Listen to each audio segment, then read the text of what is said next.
So we got the 4-star quests so far, from what I see, are mostly just a lot of little stuff. That's a huge like, I guess this game doesn't have a lot of monsters. So like, it's something I haven't remembered. Or I didn't really recall. But it's a huge difference between this game and more recent is between offline modes, at least. Online, obviously you get huge, like you have a party, so, like trying to aim, trying to fight shit, even if it's little, and talk is kind of rough. Cause I'm trying to aim this freaking sword, but like 1-star is gathering, 2-star is like Velociprey. You get like a Cuckoo, you get Ceros maybe, and well, I think that's 3-star even. Is you get the Cuckoo, but you start out, you get a Velocidrome in 2-star, I believe. But you start off with real small stuff, and you just kind of ease your way into like the Rathian, the Rathalos, the Diablos. Like we're all the way up into 4-star, and we're still just like, hey, go slay 15 Genprey, 15 Velociprey, 15 Bugs, couple Gendrome, couple Iodrome, catch a Cuckoo, get a couple Wyvern eggs for me. Pretty menial tasks. Like 4-star in other games is pretty big stuff. Like, from what I remember, you're fighting things like the Rathian already.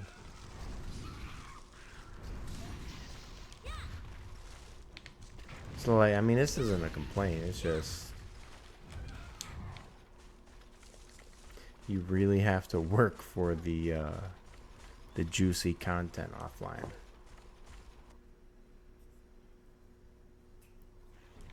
But I mean, I guess it's such a different game when you really think about it. This was like online was an option, but it wasn't a big thing. Like today, online, it's it's just online is it's just there. Like I mean, I don't expect a lot of people to even find this video, but some of you may not have even been born in the last 20 years. Some of you may only be like 16 or something, and if that's the case, then you're used to things being online. But like when this game came out, you had to get an adapter. Like, it was a chore to get this game online. I remember connecting online. It was it was the first time I've ever seen an online game other than Fantasy Star Online. And like these two games were this and that game were the biggest things. Like console gaming online was huge. Well, I mean, it wasn't huge. It was huge to me because I had never seen anything like it. And like I don't know,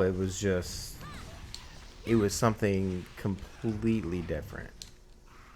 Now it's normal.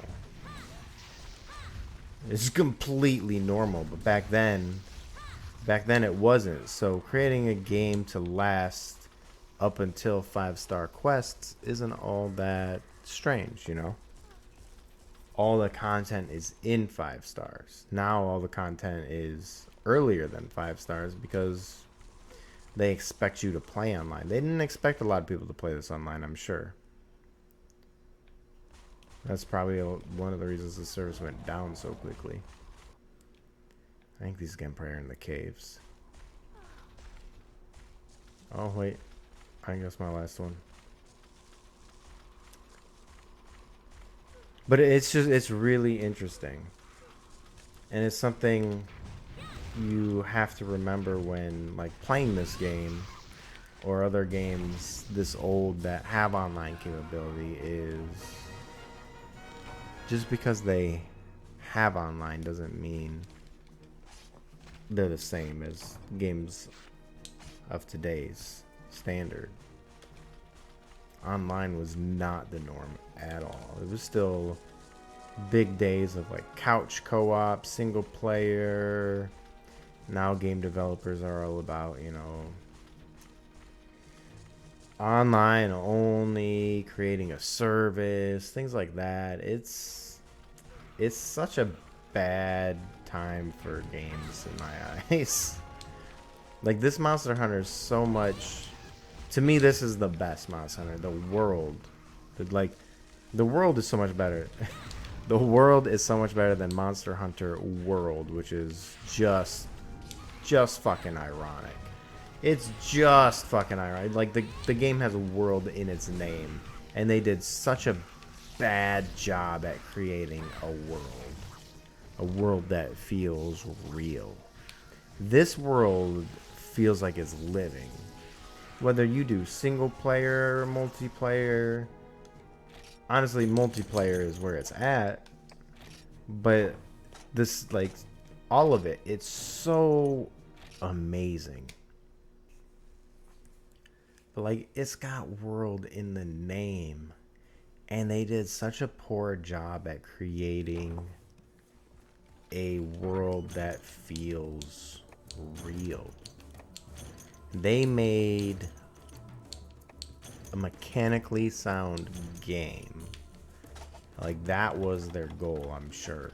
And they did a good job at it. I won't talk too much shit about Monster Hunter World. I enjoy the game. I should have brought, oh, I only need 15, not 50.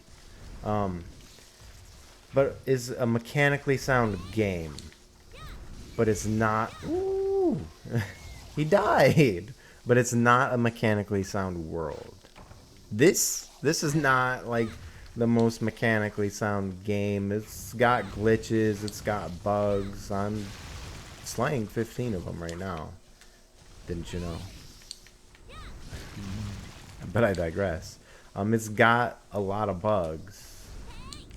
More so, like, more than any Monster Hunter you've played, I'm sure.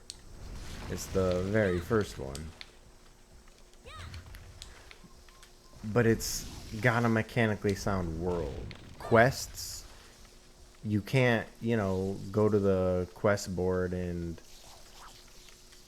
accept 20, you know, there's not a list of 20 quests. No, I mean, there might be 20 total between like 1 through 5 star.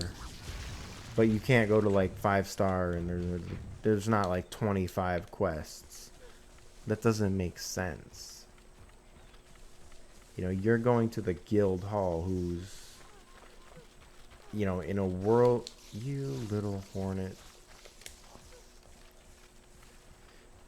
In a world setting, like if you're going to a guild, who they're posting quests for you to take because of why? Because they have an issue. They have an issue with giant bugs right now, and they need them taken care of.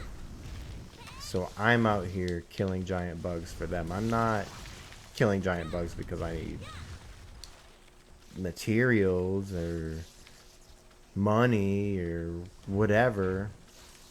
I mean, money, yes. Like, I'm a hunter who needs money and materials, so I go to the guild and I see what problems they have that need taken care of. That's how that works in a real world setting.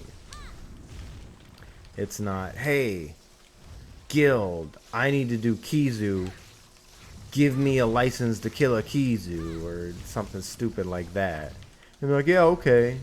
And then you come back, you're like, oh, I didn't get my pal bone. Give me another one. And they're like, yeah, okay. And you're like, oh, I didn't get it again. Give me another one. And they just, you know, let you hunt them into oblivion until there's none left. That's not how that works.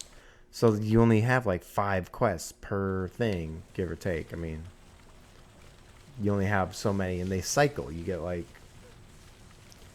a cycle of quests every time you come back, because that's how it would work in real life, in a real world. You're like, yeah, okay, yeah, you took care of that Rathian forest, so I mean, there might be another one, but most likely there's not. Like, you just took care of the problem, you know? Like, it feels like, yes, it's more of a pain because you can't grind your stuff over and over, but it feels more realistic. It feels like a better world. It's more logical. It makes more sense. And it in the at the end of the day, it creates a better game. There's so many little things like that in this game that aren't in other ones. And I think like the more Monster Hunters they create, the more things like that they lose. And Monster Hunter World suffers from a culmination of all these things. I think that's the right use of that word. I apologize if it's not, but I'm pretty sure it is. But yeah, it suffers from. Is this something? Is this an herb? No, it's a frog. It suffers from the loss of all these things over the years of just newer games getting rid of all these little tiny details to make a better game and sacrifice of a better world. And it's sad. It really is. Because at the end of the day, even though this game isn't mechanically as sound as pretty much every other one that's followed, I enjoy it way more. It's just better. That's all I can say. Fight me, bro. Fight me. That's my opinion. And this is probably going to be the end of the video, so peace.